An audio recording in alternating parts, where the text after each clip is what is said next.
kay kuya, ilang taon na nagmamaneho?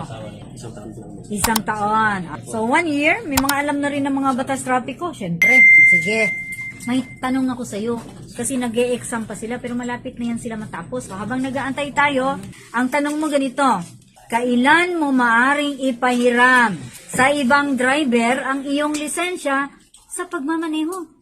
Letter A, kung ang nanghihiram ay ang may-ari ng sasakyan.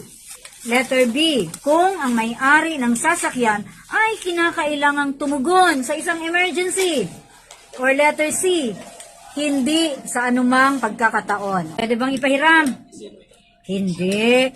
Bawal. Kaninong pangalan ang nakalagay sa lisensya? Di ba sa'yo? Sinong nagpunta dito? Naghirap mag-exam. Naghirap kumuha ng mga requirements, di ba ikaw?